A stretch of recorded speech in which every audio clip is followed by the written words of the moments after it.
Man, the Nuggets get their rings and a win. Kevin Durant is back in the Bay, and day one of the NBA season is in the books. I'm Rosa Pantas. This is a Clinic All NBA podcast. I have the three hooligans with me. JJ, how you living, my friend? Woo! I'm feeling good. I'm feeling great. It's the start of the NBA season. Football is in full swing. Best time of the year, man. Let's get it. She knows she loves Jay because Definitely the best time of the year. John, how you living, my friend? I hate Mike Malone. But other than that, I'm glad the NBA season is back, baby. Let's go. I'm Detective John. Oh man, Mike Malone. Sammy, how you living, my friend? Mike Malone amuses me, but he is a little ridiculous. Other than that, I'm very happy to have those sports and even some hockey back. It's a good time of year. Sammy takes it all the way. Boys, after a long offseason with some exciting news, we finally get to day one of the NBA season. Of course, it kicks off with the Denver Nuggets and the ring ceremony in front of LeBron James before the Nuggets face the LA Lakers. And the Nuggets defend their title for one game at least. 119 over 107 over the Lakers. I have to ask you, boys, we're going to start with the Denver Nuggets here. How did the Denver Nuggets look to you guys? Were you guys expecting them to come out like this? Oh my God. No. And because I wanted my Lakers to win. That's the only reason why. No. But I actually didn't, because I thought that they were going to have the championship hangover.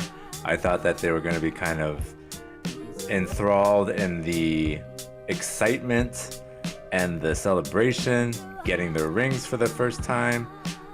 And they looked like they just picked up right where they left off. I mean, they were a well-oiled machine. I got to give them credit, man. I mean, Jokic is Jokic. Apparently, his key to dominating is not paying attention or not liking the sport at all, or not knowing what's going on in the offseason, because you could have fooled me. It looks like he's been practicing every single day for 5 months. Because at 29 points, 13 rebounds, 11 assists, I mean, he made AD look, and AD's an all-world defender, right? Obviously, there's his limitations, but Jokic made AD look like he was just running around in circles at some point. So I gotta say, man, like, if they continue to play like this, they have the size, the length, the speed, they have the familiarity, the continuity. I think they are a threat to repeat. And Jokic is he's the cog in the wheel. I mean, he's the head of the snake.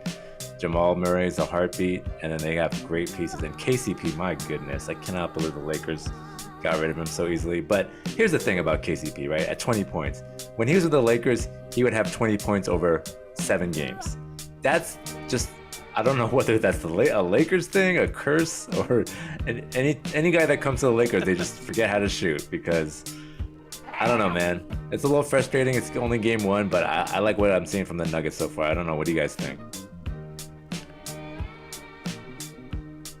Jokic is just Jokic. I mean, at this point, what else can you say? I think he would have had a hangover if he won the Kentucky Derby, maybe, because clearly he cares more about horses than basketball. But it's like he went back to work. Literally, he went back to work. Doesn't care all that much, so he just did what he does. I mean, I think the question for them is going to come down to their bench this whole season. You've got Christian Braun. I think he should be reliable, but then you've got Jackson there. I think he'll be okay, but they're going to be filling in pieces. They did lose a few guys, and I'm curious to see what they're going to do if, obviously, we're in game one. They only gave only 7 guys played over 15 minutes. And this is in game one. I found that part very interesting. So I'm not questioning their top 5 is set. Their top 5 is probably as good as any in the league right now. They play so well off each other.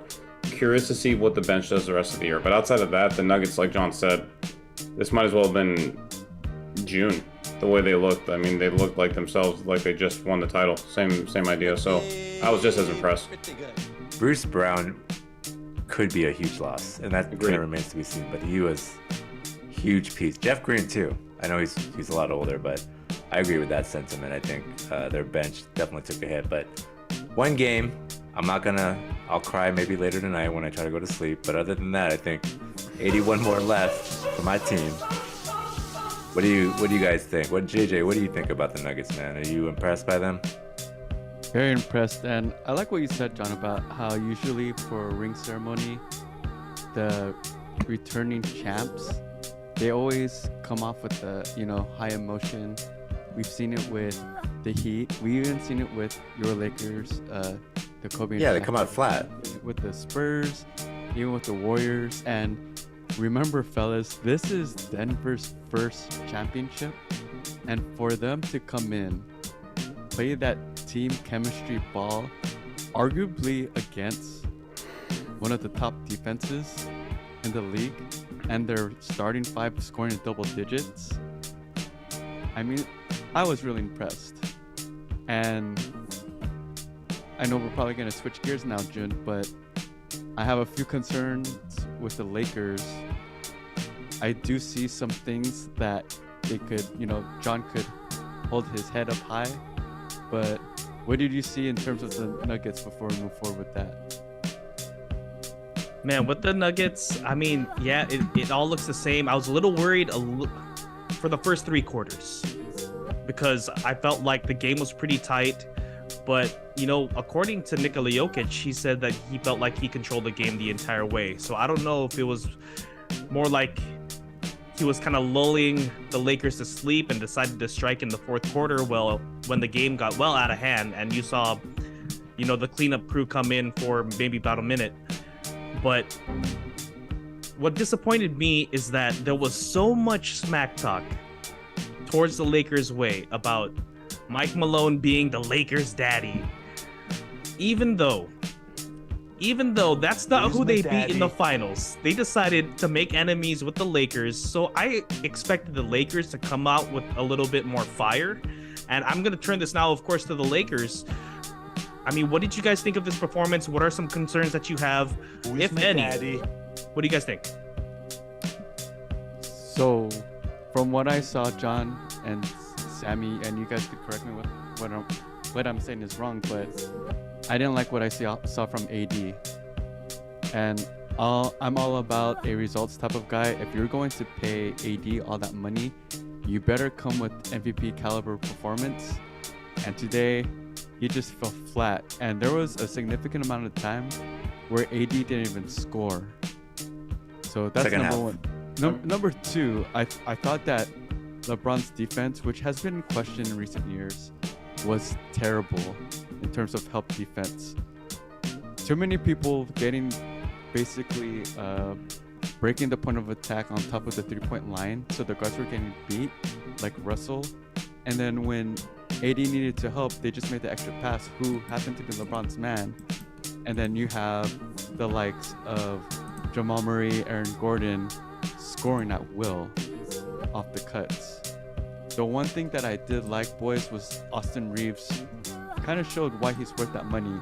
He wasn't scared to take some of those shots and even drive to the basket in the fourth quarter. And I like what I see in Austin Reeves. And I think if there's any benefit of what we saw tonight is that the Lakers still have a long way to go to figure out their chemistry, considering that they have all those new faces. Yeah, I'm not. Well, okay. I mean, I feel like this goes without saying, but nobody should be overly concerned after the first game of this season.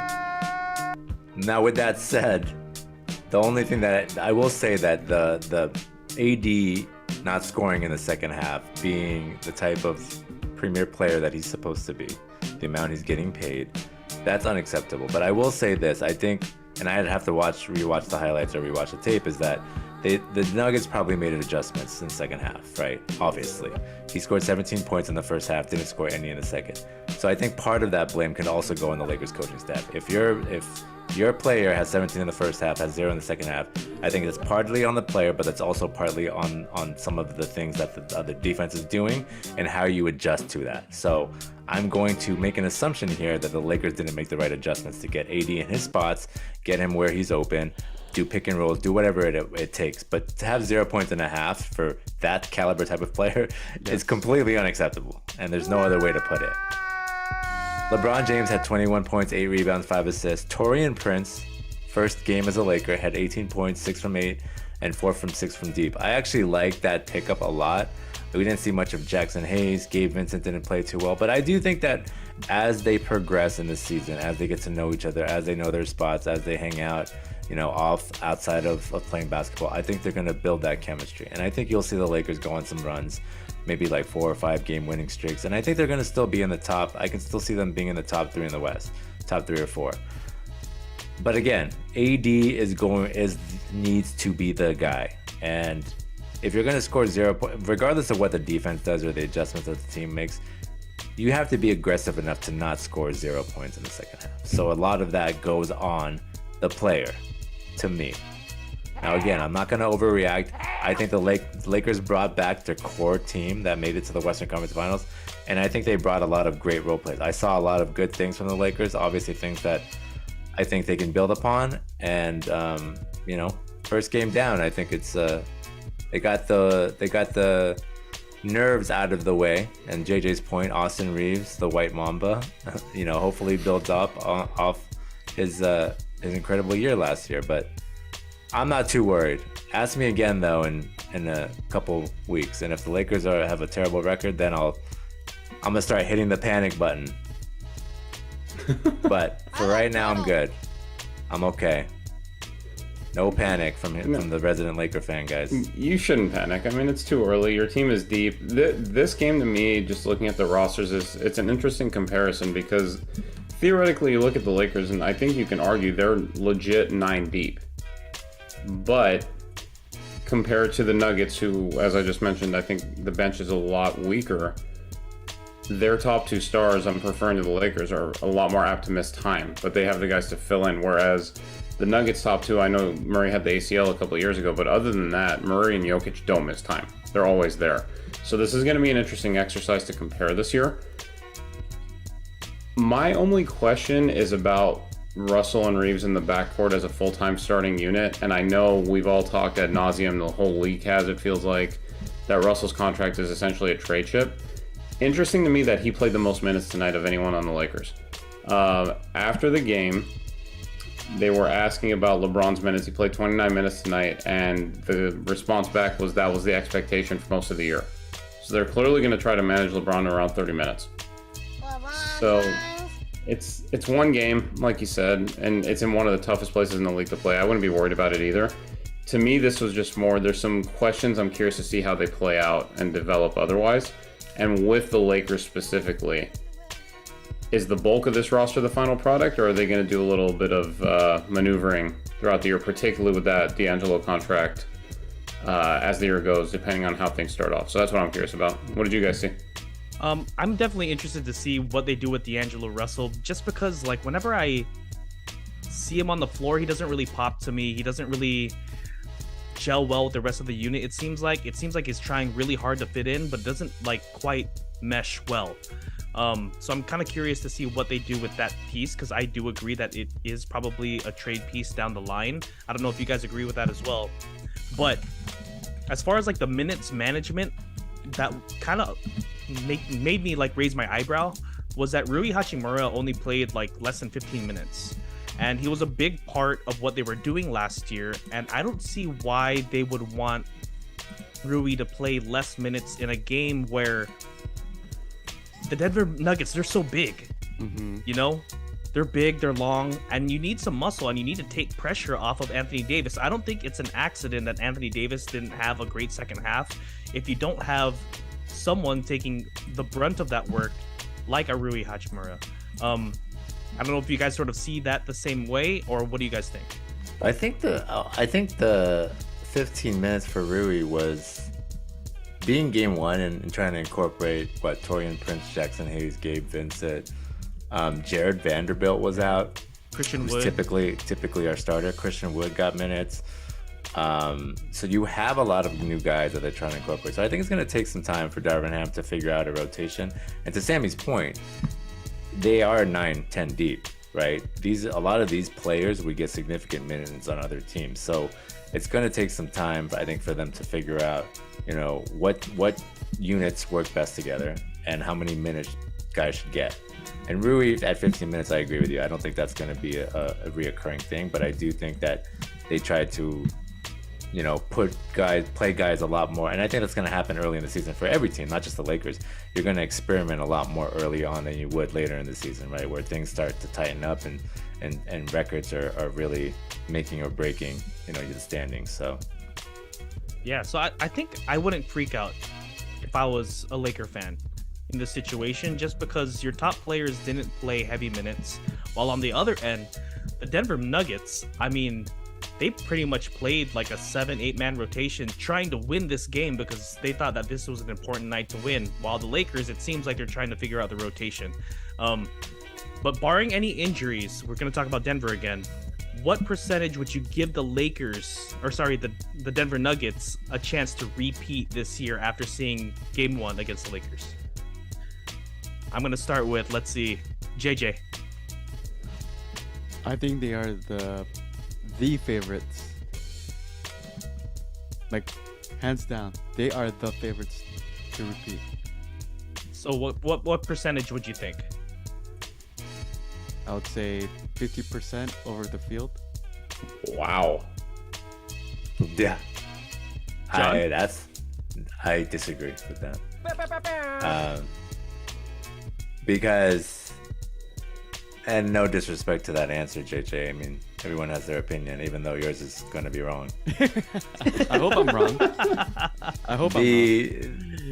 Well, for a few reasons, I'll give you my percentage. But one, it's incredibly hard to repeat. I mean, when you talk about repeating, you talk about dynasties, right? You're talking about the Warriors, you're talking about the Lakers, you're talking about the Bulls, you're talking about the Miami Heat, who had LeBron James, Dwayne Wade, Chris Bosh. It doesn't happen that often. So, but I want to be respectful that they are the defending champs. But I think what Sammy alluded to earlier, their lack of a bench is going to wear down on them, I think, and really affect them as we progress into the season and into the playoffs.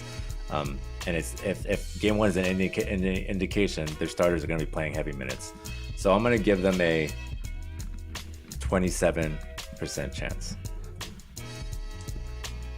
Sammy? And I even think that's high, and it's no insult to them. I think it's hard. I think they're the favorite. I would agree with that. I'd put it at 20% just because I do feel like there's a lot of contenders this year who could win it depending on things break. And just because they are susceptible to injury and they don't have as many trade chips as they used to kind of reinforce the bench. But I still think 20% makes them the favorite, so it's definitely no disrespect. Yeah, I'm going to go pretty high with JJ. I'm going to go like 35%. I like the fact that they have continuity with their best players. There's some things to figure out. The bench, I feel like you can sort of like tweak some things here and there, but they still have Christian Braun coming out of there. They still have like Reggie Jackson, who's a good piece, like Sammy was saying earlier. It's just the next 1 or 2 after that. And I feel like they could figure it out down the line. And if anyone's going to make a player better, it's Nikola Jokic, and I'm going to bet on him doing that for whoever it may be. And Sammy, with that, go ahead. Sorry, real quick. JJ, can you play, not Sammy, JJ, can you play the kindergarten cop?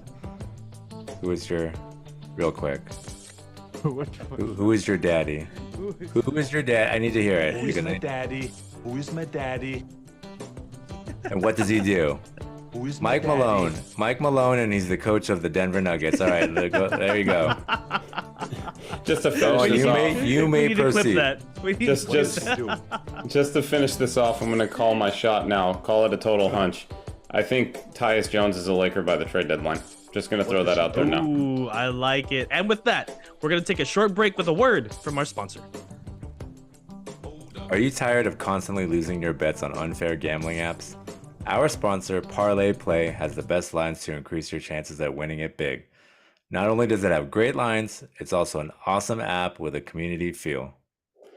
Use code CLINICALLNBA for a deposit match up to $100 and a free $5 game on the house.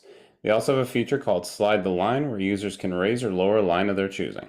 Pause the pod, get on your phone, and download the app now. Download the app now, indeed. We have to talk about the second game that happened today. It's the Suns at the Warriors, and the Suns come out victorious 108-104 with Kevin Durant, I guess, playing the Warriors at home for the first time since, what, 2019? That seemed kind of weird. When I was watching the game, I was like, is this a tribute video? This seems kind of late, but apparently Kevin Durant had been injured every single time. Anyway, so with the Warriors, let's start with them. Chris Paul made his first appearance. At first, it did not look great. He didn't score until the third quarter, but I want to get your guys' interpretation. How did Chris Paul look with his new team, Golden State? What you guys think? Wow. Are we talking about Chris Paul, Chris Paul's contributions, or Jordan Poole's lack of being there? Wow. Both are Because I relevant. think Great Both point. are Both are relevant here. relevant. Okay. Yeah, both are Very- relevant here. Great point. All right. No, I'm on the Jordan Poole slander is gonna be put on pause because when we talk about the Wizards at some Yeah, the point, Wizards haven't played yet. yes, they haven't played yet, and we'll talk about them maybe this year. We'll see. But Chris Paul, okay. So you're right. He didn't play well to start off, but he picked it up a little bit in the second half. I think third, fourth quarter, where he looked more like his old self. Spurts of it. Obviously, he's 30, 38, 39 years old. He's not the same player. But one of the things that he does with the Warriors now, and on any team, is he takes care of the ball. And I think the Warriors collectively had 11, 12 turnovers, which is pretty low for them in the last couple of years. I mean, the Warriors have been, I think, one of the highest turnover teams in the last 3 or 4 years.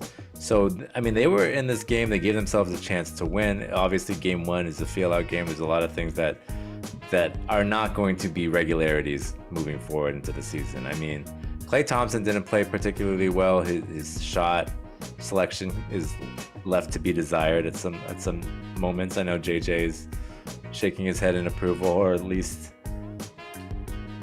beside himself. But Steph Curry being Steph.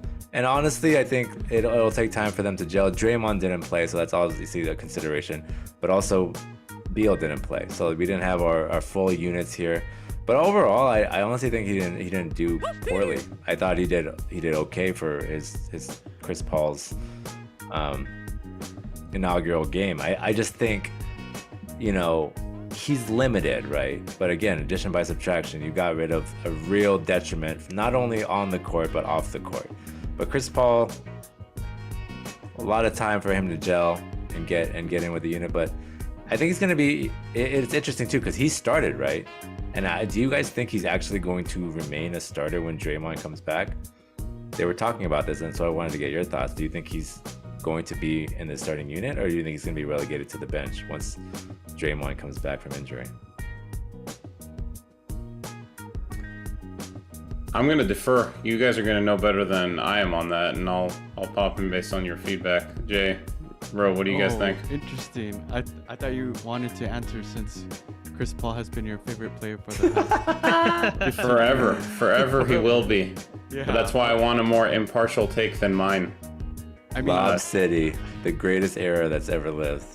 you have to put him on the bench, and today was a prime example of how the Warriors got killed on the boards within the first half. And not that the Suns even have that much height compared to other teams, like the team that we just spoke of, or both teams that we just spoke of within the Lakers and Nuggets. But the Warriors got killed on the glass, and it really showed. So from what I saw from Chris Paul, I did love that he took care of the ball. And we even talked about this before the pod. June even said, hey man, I haven't felt this way in a long time where I wasn't frustrated watching the game. It felt back old vibes, 2022 vibes, where the Warriors, even when they were down double digits, it didn't seem like that lead would go to 20 just because we were taking care of the ball. And John, you said it too, like for the Warriors to have 3 turnovers within the half and to end with 11, that is an accomplishment coming from a team that finished 29th, 28th within turnover efficiency. Jun, what do you think about what Sammy just asked us about Chris Paul? Do you agree? Should he come off the bench? I do agree that he should come off the bench, and I think it's just because, yeah, like you were saying, height is a big problem. And I don't know how the Warriors are going to solve this. I thought a big addition was going to be Dario Saric, actually, to help solve that problem. But he isn't very tall, and from what I saw, he wasn't very strong. Because you saw Yusuf Nurkic just kind of bullying him a lot of the time. And like everyone is saying here, the big thing about Chris Paul is that he gets the offense in motion, he gets it started. Steph Curry and Klay Thompson can play off the ball, and he doesn't seem to throw the ball away. I mean, this game, only 1 turnover, which is great. If it would have been Jordan Poole, I think we would have seen at least maybe 3 or 4 more turnovers, especially with this Suns team that is wanting to play fast. And I think having Chris Paul there, we didn't fall into the trap of playing the same pace as them. It seemed like Chris Paul knew to control the pace, where someone like Jordan Poole, who's inexperienced, would have tried to take us faster and faster. And that's when the Warriors get out of control, is when we try to play other people's pace as opposed to ours. So Sammy, what do you think? So for our listeners out there, as you can tell, Jordan Poole will be greatly missed by the Warrior fan base. So we're speaking very highly of him here. It's a pool party. It's a pool party, and it's a pool party in October. Exactly. So what I noticed, I definitely agree on the size, and I do think he should come off the bench for that, but also just because we kind of talked about this last episode. This team is also, you could use veteran if you want to be nice. Old is another term. I don't think Klay should be playing 36 minutes a game at this point in his career. I don't think Chris Paul should be playing 34. They had to tonight because Draymond was out. I think those 3 guards need to play about 30 minutes a game each, Steph included, with exceptions obviously on nights where games are close or when the stakes are a little higher. Draymond kind of helps with that because he'll obviously share playmaking duty. This is a weird thing to say about the Warriors from the past, from the reputation we know. Chris Paul is obviously not the three-point shooter he used to be. Curious about what the shooting around Klay and Steph is going to look like as the season develops. If Moody can take a regular spot in the lineup because he would theoretically be that additional shooting. If not, between Draymond and Looney, all of a sudden you're kind of compressing the court a little bit. So that showed tonight, weirdly enough, even though Draymond didn't play, because I know they're not normally going to shoot this poorly, but tonight 35% from the field, 23% from deep. Phoenix's defense was okay, but that wasn't the cause of that. I do think it was an off shooting night in some regard, but this is something I think they're going to have to solve throughout the year, and is that Wiggins just stepping up, being that third guy. Is Chris Paul going to shoot a little better than he has the last few years because theoretically he's going to get open looks? I'm curious to see that. So for me overall, I didn't really get questions answered, other than the fact that I will say, with a player, as much as we've kind of joked about him over the years with Chris Paul, he's smart enough that I do not worry about his fit in any offense in any team in the league. He will figure out his role and he will make sure the offense works. And that's, I think, part of the reason why they wanted to bring him here, because the Warriors run such a unique offense that you really need the right minds to run it, and I think you don't have to worry about that when he's on the floor with them. So that was my initial impression from this game. Can I ask you guys a question? Oh, go ahead. Yeah, go ahead, Jay. No, I was just gonna comment that the Warriors will not go far unless Andrew Wiggins steps up. He was bad tonight. He was bad, and I know you mentioned being the 3rd best player. He needs to be the 2nd best player on the Warriors, like how he was 2022. And sorry, not sorry, you were the leading rebounder during the championship run. You guys know how many rebounds he had tonight? Mm-hmm. One. With a Suns team that's not known, they're not known to box out and rebound, to be frank. Sorry, John, you were about to say something? Completely agree, John. I was gonna say that, am I crazy for thinking that, and this is a different Warrior that's in a contract dispute currently, Am I crazy in thinking that the Warriors could trade Klay Thompson as an expiring contract this year?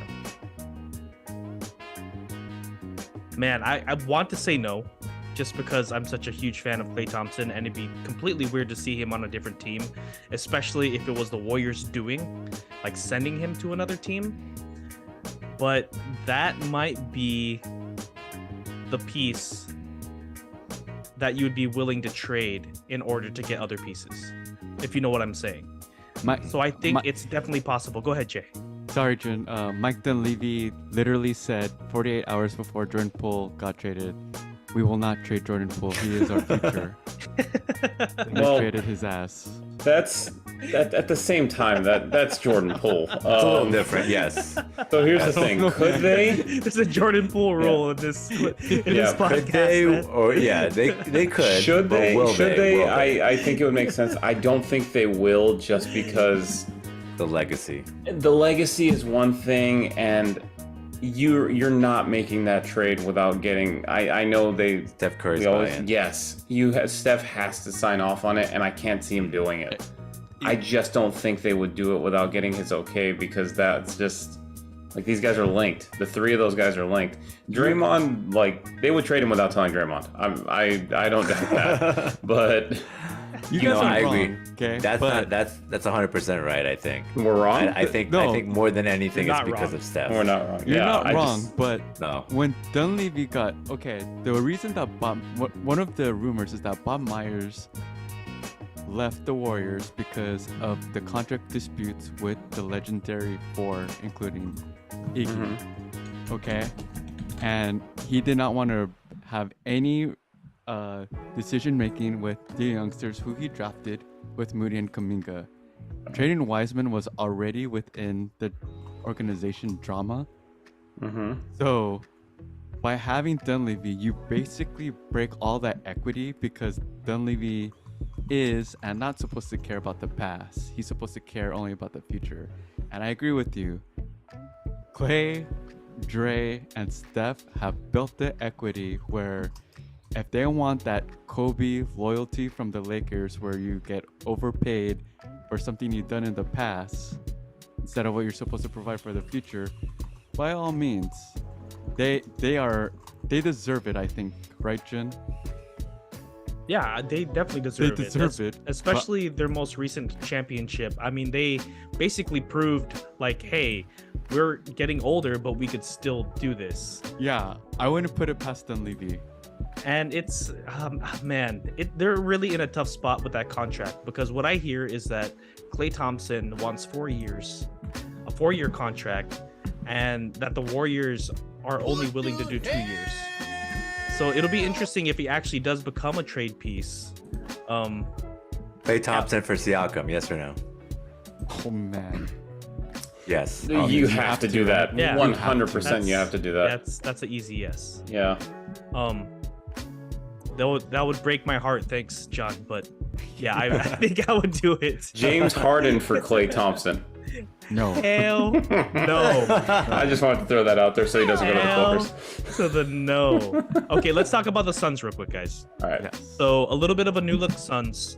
We were missing Bradley Beal, but we still got KD, Devin Booker, Yusuf Nurkic, and Okogie, who just had a ridiculous game, actually, and a very impressive game. What did you guys think of the Suns? Are you guys excited for them? Did they gel well? What do you guys think? I know JJ's excited for them. Yeah. Two different questions there. Am I excited for them? No, I find them insanely unlikable. Are they going to be really good? Yeah. Yeah. Grayson Allen, who started in Beal's place tonight, had the same amount of points as Bradley Beal, who did not play. Yeah. So let's start there. Beal coming in with this lineup, it opens up a bunch of possibilities. I think Booker and Durant have shown they can be primary facilitators, so they don't need a traditional point guard. And putting Beal there and he being the smallest of the starters actually makes them a pretty big mobile lineup. Yeah. And I will give them credit. Their bench looks like it will be at least 8 or 9 deep based on what they did. Gordon played 32 minutes tonight because Allen was there. I expect that to cut to 20. Watanabe looks really good with that team. That was a very sneaky good signing. Eubanks looks like he's going to be a good backup big for Nurkic. They did a lot of things right, and tonight they didn't even shoot the ball great themselves. They shot 44% from the field, only 33% from deep. You would imagine that will look a little better when Beal's back. I think this team is going to be as advertised, and again, only one game, but the question with them was the same thing I brought up with Denver, which is depth, and they might have answered it with what they did this offseason. If they did, you've got to put them up there with Denver, I think. I mean, we'll see how the next few games go, especially when Beal comes back to see the fit, but this looks like a very talented deep team. Yeah, Sammy, I don't know if I share your enthusiasm just because I don't know if I'm ready and willing to say that their bench is going to be able to do this consistently.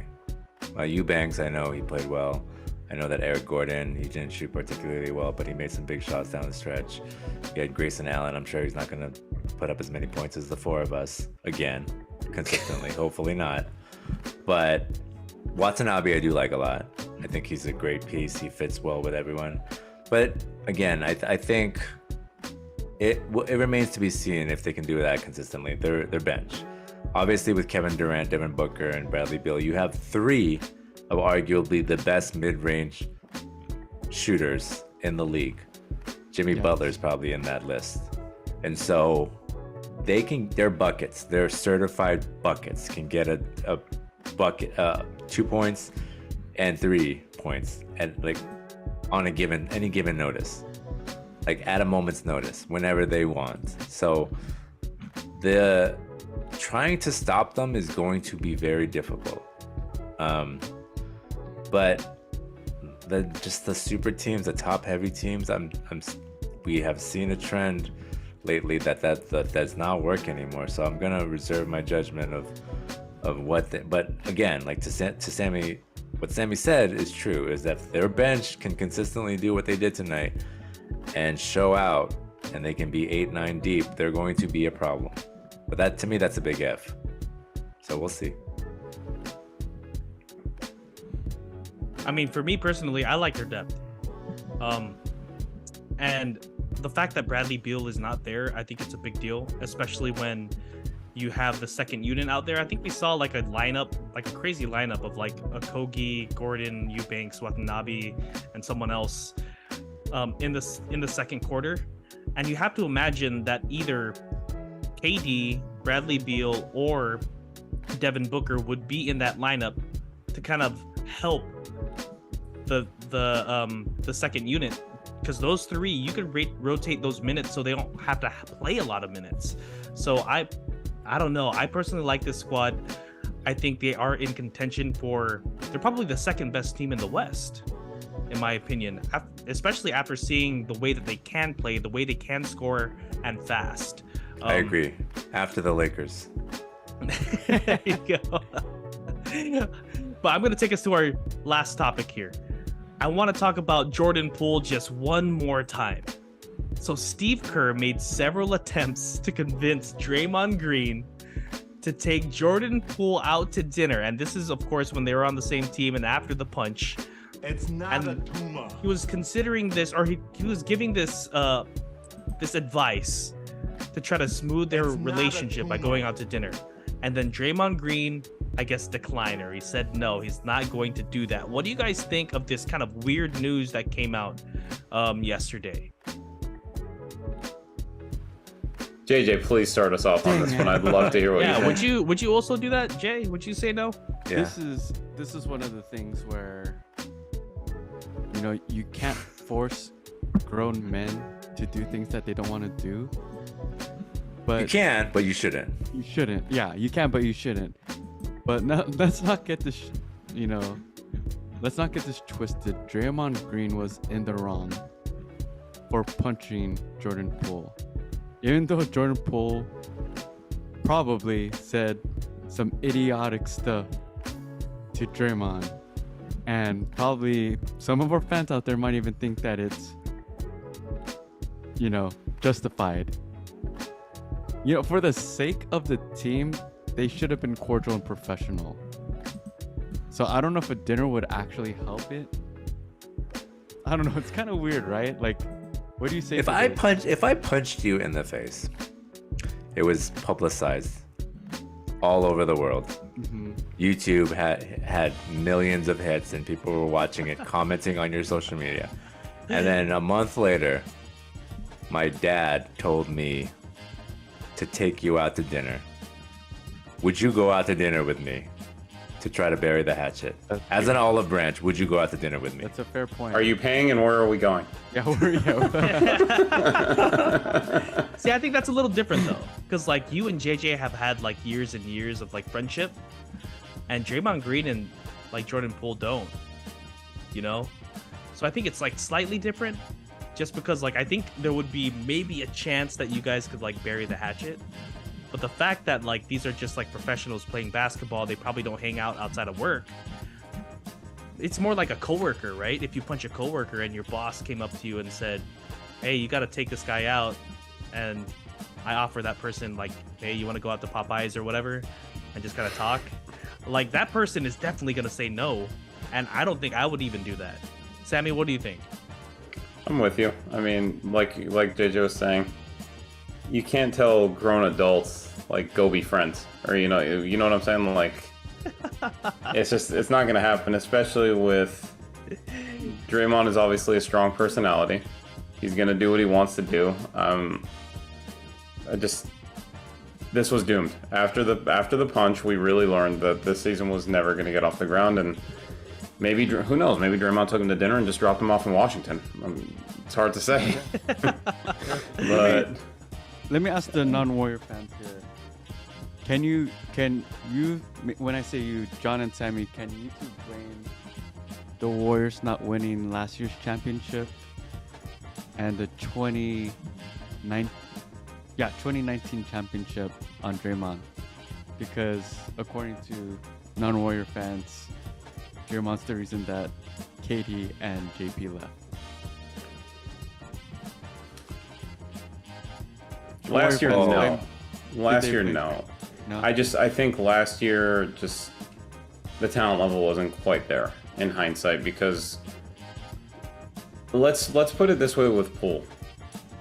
If he was more experienced, maybe if he was a little more mature, then as damaging as that whole incident was to start the year, it wouldn't have affected him on court 5 months later. That's my opinion. I don't think. I think he should have been able to get past it a little more. And like with Durant, were things perfect? No, but with his performance, he wouldn't really let him affect it on the court when it matters most, if that makes sense. So I think last year, could they have possibly gotten past the Lakers? Yes. I don't think they would have won the title last year though. So with KD, I think KD was going to leave no matter what, and that was just like the final piece that made it even easier to go. I think KD wanted to have his own team theoretically, which is ironic because he still doesn't have his own team now. Now he's on Devin Booker's team. So just being real, like Booker had the ball at the end of the game. So I think KD was going to leave no matter what. So no, I don't blame Draymond. Yeah, man, like dinner seemed very light for something like that. I feel like they should have gone to Great America or something. You know, something a little more fun and a little less. You're forced to spend a little more time with each other. So, but I agree. I think, I mean, at this point, it's water under the bridge. They've moved on. There's no desire to repair the relationship. But something tells me after they're both retired and they do there's going to be some 30 for 30 or a sit down. You know, they're going to talk about it and they'll be like, you know what, we probably regret what happened, the way it went down, the way that we tried to, you know, the way that the media portrayed it, and the way that the aftermath. Because typically, I mean, like, that's what happens, right? It's probably over some petty stuff. I mean, I'm sure Poole probably said some things that crossed the line, but who hasn't done that? Does it warrant a punch? Probably not. Yeah. Yeah, and boys, with that, that's actually all we have time for today. I want to thank you three for being on. JJ, thanks for being on, man. Thanks, everybody. Glad that basketball is back. John, thanks for being on, man. Hey, thank you. I'm ready for the Lakers, baby. 81-1. Let's get it. If John And of course, Sammy. Thanks for being on, man.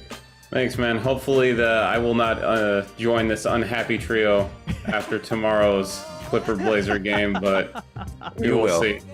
You will. I guess we will find out, my friends. We will definitely find out. And of course, shout out to our video producer, RJ. Check out our YouTube channel. Remember to rate, subscribe, and review. Like us on our Facebook group page, The Clinic All NBA Podcast, and follow us on Twitter at Clinic All NBA. I'm Rosa Panta. This is The Clinic All NBA Podcast. Come find us wherever you get your podcasts. I'm Michael Jackson, you Tito.